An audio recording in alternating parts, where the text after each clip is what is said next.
Hey, everybody. Welcome to One Rental at a Time. You know who I am. I'm the Lumberjack Landlord, and we've got the amazing Michael Zuber as well as Dion talk financial freedom. And we're going to hash out today the 50-year mortgage debate. Before we even get started, I know that they're both wrong, but we will jump in anyway and prove to you and see which ones you guys agree with. So, Mr. Zuber, since it is your channel, I will allow you to state your case first. So I think there's a lot that I will ultimately agree with my good friend Dion. But yes, there were shots fired earlier in the week where he took me to task and basically said I was wrong. So let me get into this. First and foremost, investors, all of us, pretty much most of our communities will benefit from a 50-year mortgage. It will, quite frankly, allow us to have higher cash flow. It will allow our yields or cash on cash or return on capital to be better. And frankly, if we already own stuff, which all three of us do, we will see our net worths rise almost immediately between 8 and 12%. Just because. I mean, just an extra $1 million, gentlemen. Congratulations. So investors win. Next, banks, escrow, mortgage brokers, anybody involved in the mortgage game wins. Right?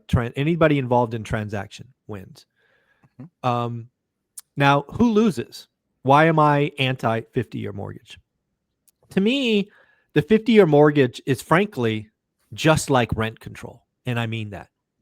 Now, what do I mean by the 50-year mortgage is rent control? What I mean by that is rent control, as I've talked about on this channel and all three of us has, feels good in the moment. It feels good for the lucky few who get it at the beginning. But when you fast forward just a couple of years, it is no longer a good thing. It reduces supply. It makes everything else more affordable or unaffordable, excuse me. And that's exactly what the 50-year mortgage will do. The 50-year mortgage will come in. There'll be a 6 to 18-month period where the first-time home buyers will feel like they're winning. And then they won't.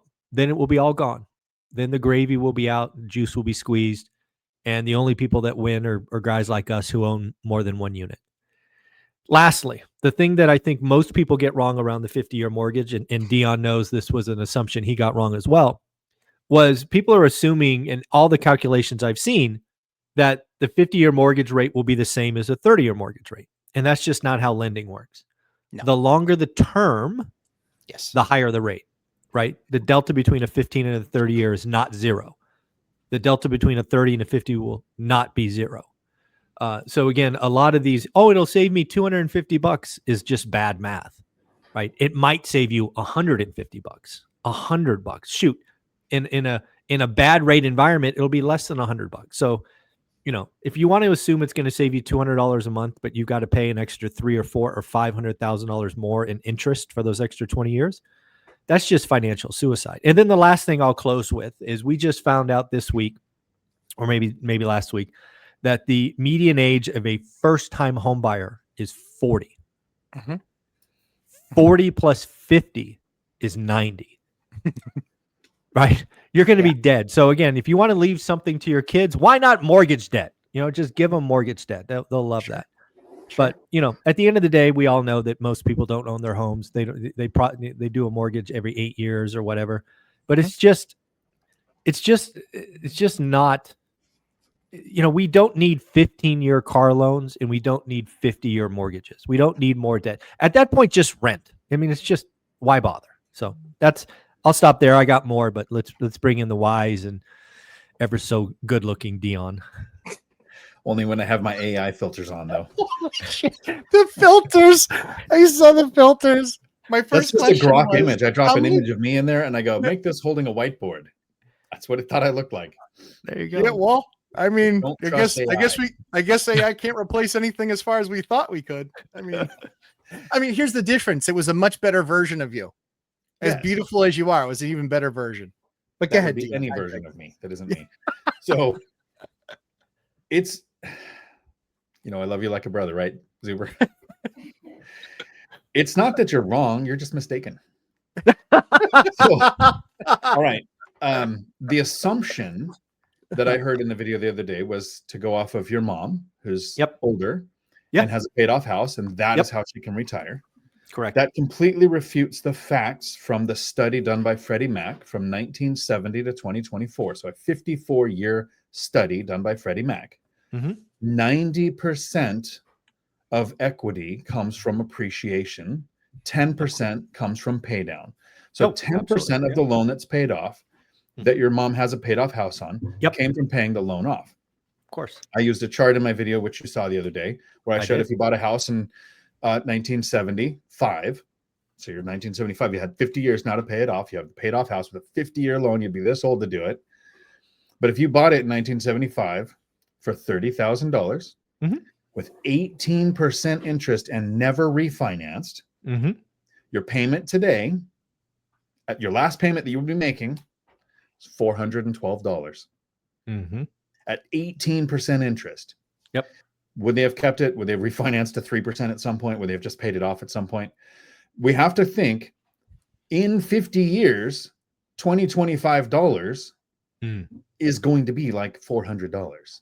That $2,000-$3,000 mortgage payment is going to be almost nothing because the dollar's being, according to Jason Hartman, and I agree, inflation-based debt destruction is massive. Yep. So that's the first thing is the payment wouldn't make somebody continue to need to work. I agree. I don't think people keep mortgages past, 10, 15 years. They usually refinance, pull money out, or get a better rate, or sell a house and move somewhere else like that. So I buy a house at 10 years old, like Casey said, and then I'm 60, I can finally have it paid off. Something's going to happen in between there.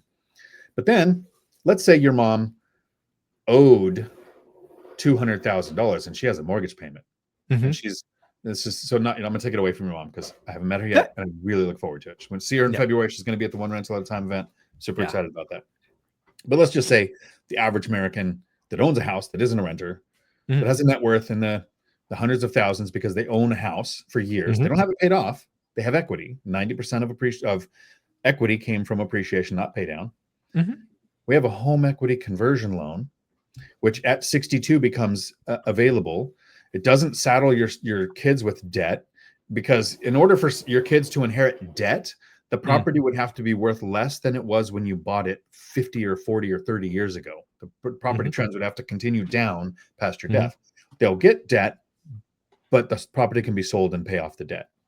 The tax is paid on, and then there's the reset, capital gains reset, and depreciation, recapture, reset. So that doesn't happen.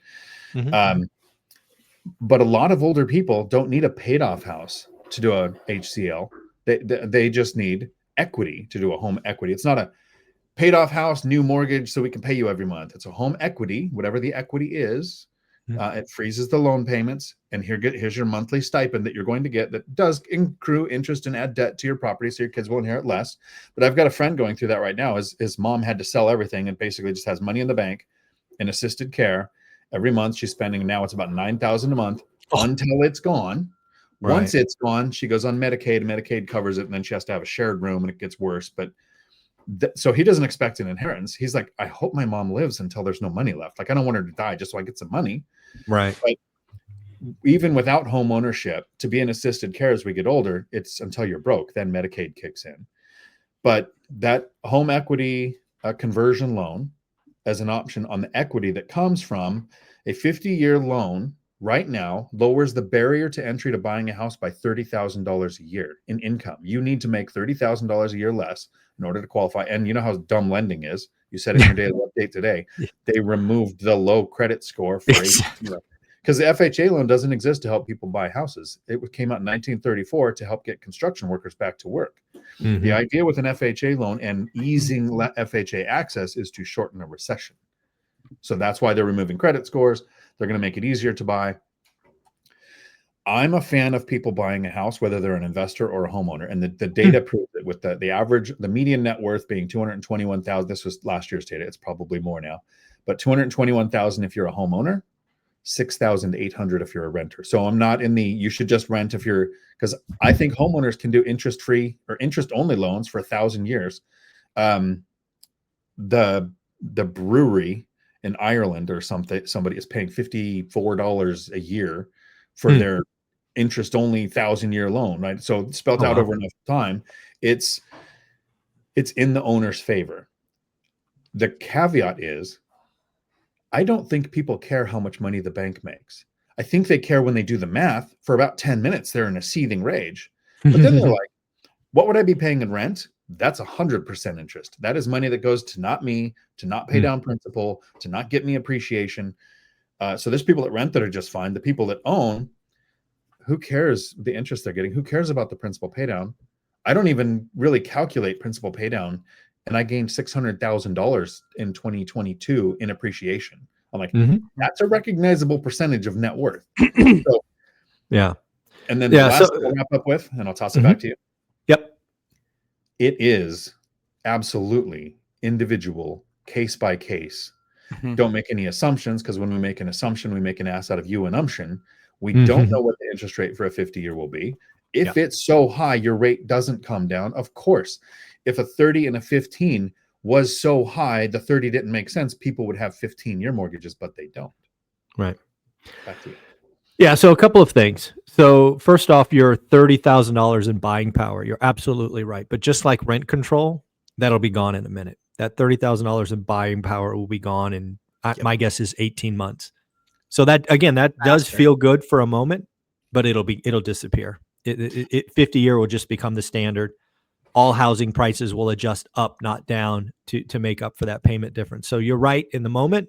You're right for, I don't know, maybe 1 million people get to take advantage of that $30,000 in buying power, but it'll be gone in a minute. Next, I love using my mom as an example. Well, obviously I love her to death. You guys would get to meet her, but I also know what happened in our household. Right? They did buy a house in Sunnyvale, California for less than 50 grand or whatever it was. And she ultimately sold it for $1 million, right? That's quite the run in, 40 years or whatever it was. But that's not the story. The story was we had recessions, and my family on more than one occasion had to go out and do cash out refis to survive. So this whole idea about buying in 1975 and paying $400 in 2025, your last payment is cute, but that's not how it works, right? Homes will appreciate, then they'll go back and get another 50-year, and then another 50-year, and another 50-year. So, while that's absolutely true that $400 will feel like nothing if you didn't do anything, it's just not reality, right? Math says that the average homeowner refis their house every 8 to 11 years, either refis or sells. And that's my biggest fear. To your point, I don't really care what people do. I believe in people choosing, but I also know what happens in real life. Real life smacks people around, and the average consumer is dumb. The average consumer is stupid. So they're going to do, 3, 4, 50-year refis. They're going to take some money out, less than they would if it was a 30-year, and then they're going to get to be 55, and they're going to freak out because, oh my God, I've got no money saved. I now have a $5,000 mortgage payment because I went to Disneyland 17 times in the last 3 decades. And I'm screwed because I got nothing. And, just look at the average 65-year-old today. They have 140 grand, 147, something like that.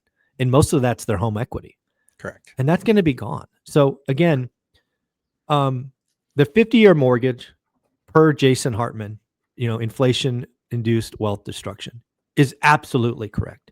If we assume that all Americans behaved rationally, a 50-year mortgage is sign me up. Do interest only. Because again, if you invest the difference, you're going to win. But just like I told Jason, I'm like, Jason, come on. There'll be like 1% of us that invest the difference. Everybody else is going to go ham on streaming services and eating out and this other. Have we not learned that the American consumer is stupid when it comes to money? Nope. So as far as I'm concerned, the 50-year mortgage and now a 15-year car loan is just debt servitude. We're just a slave to debt. And I don't think that's wise for our economy, in my opinion. Okay, so one other thing before Matt gets to unload on both of us and tell us how we are. Yeah, you big dummies. I saved this towards the end of the video because I want to reward the people who watch our videos this long. This is not for the average home person who was like, oh, these are investors. I'm out of here. When they saw the title and thumbnail and clicked on it. Like you, I don't care what people do. The average person is stupid, right? And when we say the average person at that age has 150,000 in their home equity or whatever, that's the average, not the mode. The mode is zero. 48% of Americans between 55 and 65 have zero saved for retirement. So the mode is the thing that messes with me. But for the not average person who watches content like this, here's why. While this is not a hill I'm worth dying on for me, I'm not going to argue this on other podcasts. I'm not going to go out and debate this because I just had an opinion I want to share with the people who watch our channels. Yeah. Because of this one aspect, this is why this matters to me so much. We have a window of opportunity that you've talked about twice so far in this video. About 18 months when interest rates do their thing, but people start having access to 50-year mortgages before prices jump up, before sellers realize, wow, the buying power really adjusts how much I can sell my house for. Comps are going up. Appraisals are starting to match my offers. So the person paying attention for the last 3 years, I've harped on remote work has expanded out how far people can live from the major work hubs, and rent prices haven't. We're probably coming to the tail end of that because now the people who are working remotely forever feel comfortable to start buying in those markets. So prices will start to appreciate, not just rents. So we had a window of opportunity that's closing, but now we have a window of opportunity. It's always what's coming next. This is why I watch the Michael Zuber One Rental at a Time daily financial news. I emptied my retirement accounts and purchased a property in 2020 because I was going to sit back like everyone else in fear and going, wow, the world shut down. But there was this voice on YouTube University going, is anybody paying attention to what's happening to interest rates? I hadn't noticed. They dropped like 50% in 2 years. And I was like, I should buy a house. And I did. So right now, I'm that voice saying, you have a window of opportunity, the viewer today. If the 50-year loan comes out, you have 18, maybe less, maybe a year, months. Maybe a year. To go and buy before prices catch up. That's who I'm screaming for.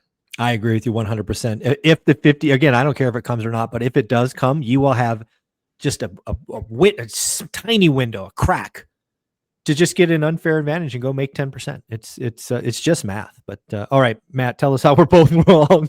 I mean, the cool thing is like, this is a perfect example of what you do in life is that you hire good people under you.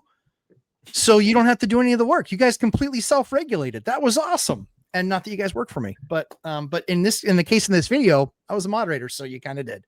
But here's the big three things that you guys missed, which is the core tenets of real estate investing. We do it for cash flow. Yep. We do it for tax purposes, and we do it for appreciation. That's the order that I like to look at them. Okay. So you said at the very tail end of your video, because you're nice, you said, so it's just like renting. It's still nothing like renting because you still own. You still get all the tax benefits. You still get, and here's the thing. I had this conversation with one of these previously mentioned idiots that you guys were referring to. P.S. Real proud moment for me there. It only took 4 years, but you guys are finally calling guys idiots in videos. I love it because they're idiots. They're imbeciles. And I had to have the displeasure of talking to this absurd person. And they were just like, yeah, like, okay, convince me. I go, yeah, sad thing. I'm not in the convincing business. I don't give a rip what you do. And I said, but let me give you perspective. In 5 years, is your rent going to be higher or lower? Well, it's going to be higher. Right. Is your mortgage going to be higher or lower? Oh, it's fixed for 50 years. Doesn't matter. It doesn't matter. So there's the piece of it where on the investing side, yes, absolutely. There's the return on the capital that you're going to get. But the big thing is taxes, what it helps you qualify for from a tax perspective versus not. Number two, it's fixed cost. Now your mortgage, yes, it's going to go up a little bit every year because of taxes, insurances, and things like that. But still, it's largely fixed cost. And your rent within 5 years is going to blow the doors off of that mortgage payment. And within 10 years, you're going to be like, holy shit, this is awful. My life sucks. And I'll again get to interject because you're an idiot. And that's the first piece. The second piece to this, which is I absolutely love the idea of the 50. I love more products to choose from. That's my preference. I want more optionality. That way, when I'm looking at any given deal, I can run it through the spectrum and go, hey, you know what? A 30-year mortgage kind of gives it, it is kind of borderline for me on whether or not you can make an appreciation play.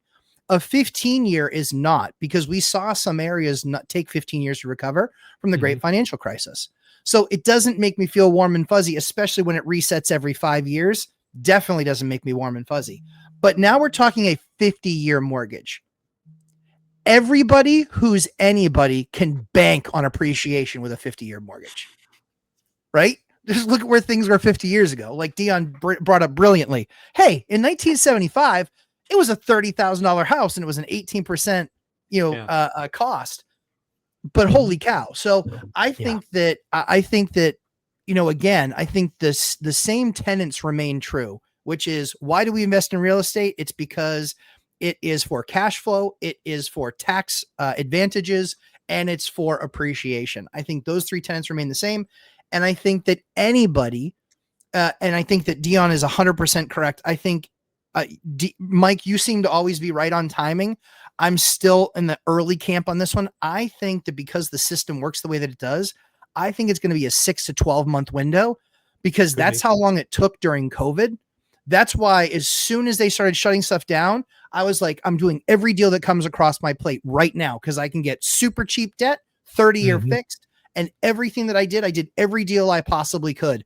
And that made me really, really wealthy, really wealthy, because I bought so many deals in that time. Now, I spent 3 years righting the ship. I spent 3 years getting them cleaned up, cleaned out, renovated, But now we're like down to less than 20% of the portfolio hasn't been fully optimized.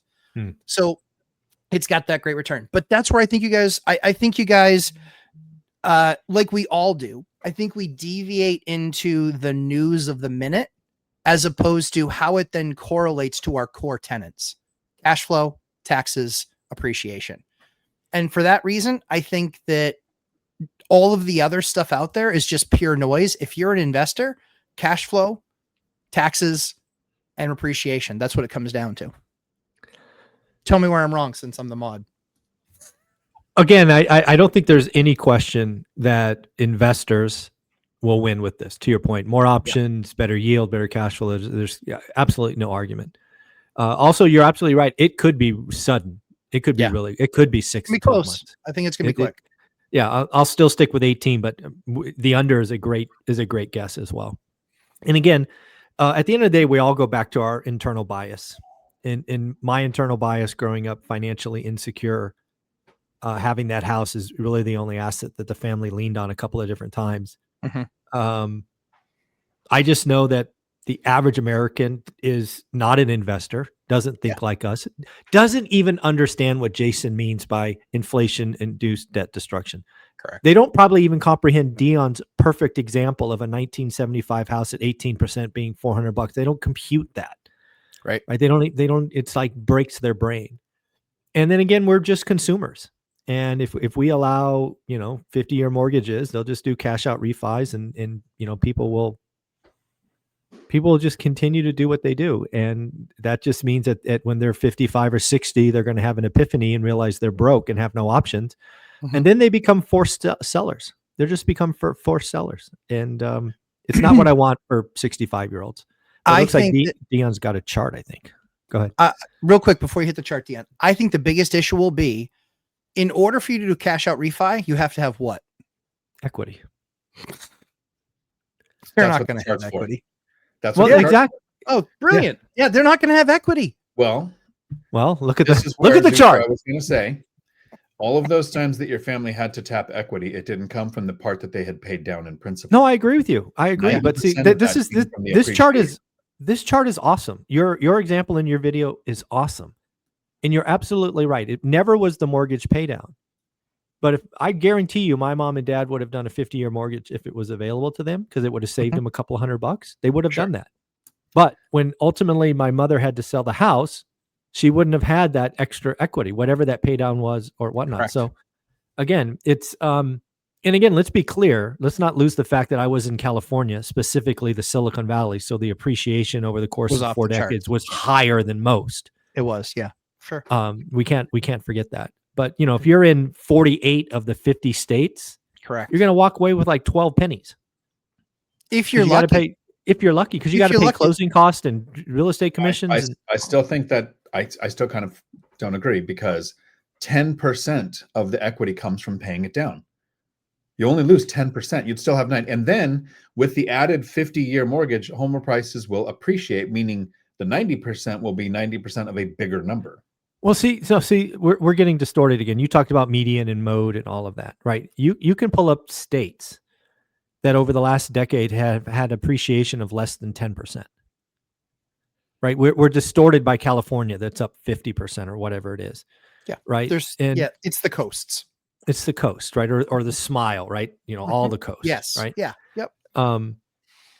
So I think we are a little distorted on that. So again, when we think about most of the country hasn't seen, right? This chart is very coast driven. It's skewed. If we take out 12 states, this chart looks very different. I think the one thing that a lot of people are missing is that pay down piece in a 50-year mortgage, and you see how it's amortized. I want to say in 20 years, you pay down about 10% of the mortgage in 20 years. In the first 20 years. Yeah. In the first 7, I think it is, of a real mortgage, you pay down 10%. And so that's where the idea is that you can pay down plus the appreciation, right? Because it's pay down plus appreciation that then creates that much more equity. It's going to be very interesting to see. I think it's very much market dependent. We've seen houses in Gary, go from, $30,000, $35,000 for something that was actually livable to now it's $110,000, $120,000 to something that's livable. So that's But what was Gary, that's a good question. I mean, think about Gary, Indiana. What was Gary, Indiana, I don't know, 30 years ago when we were still making cars in, Michigan or wherever. Yeah, it's steel and everything. It was in the 70s was when they had their mass migration. So I don't know. I didn't look at those numbers, but I looked at just numbers from even just 5 years ago. Like there was stuff on MLS that was available, livable for $35,000, $40,000. And now there's nothing livable for less than 100 for the most part. Thank you, investors. It's also something that we're not going to see again on that large of a scale, because if car manufacturers move away, or if steel moves away, or if the one driving economic force of a large enough hub moves away, remote work has changed almost everything. Totally agree. That's fair. Right. So totally agree. Detroit with the cars moving away, the Silicon Valley with the .com crash, like there are localized markets that will be that were devastated by one industry changing. Yes. Local markets can still have that. It's not going to be as big as it was before. I wonder what everybody watching is going to do. Yeah. 30, 50, all cash, interest only. Let us know. Yeah. Matt, you want to bring us home? You're the moderator. Well, I appreciate everyone's fantastic debate. I think at the end of the day, we brought it back to the core tenets, which is cash flow, taxes, and appreciation. But it will be interesting to see what everybody else does. You can find Michael Zuber always here every single day with his daily financial news. You'll see Dion on Tuesday nights, 4 p.m. Pacific, 7 p.m. Eastern. Don't depend on the ringing bell. Make sure that you put a calendar invite in your own calendar. Otherwise, YouTube, you need to work on that. And myself, Lumberjack Landlord, 9 p.m. Eastern time on Thursdays. We'll be doing our next couple weeks from the road. We'll share that in probably the next video. But guys, thanks so much for watching. And guys, phenomenal debate. Leave in the comments exactly what your plan is, but also the reason for your plan. Because, a lot of times people will show up in our lives and they say, hey, so I'm going to buy a house for $250,000. And so there's not enough data there. So put it in there, put it in the comments why you're doing it and that what you are going to do. And we will certainly respond. Guys, thanks so much for a fantastic video. We'll see you guys in the next one. Later.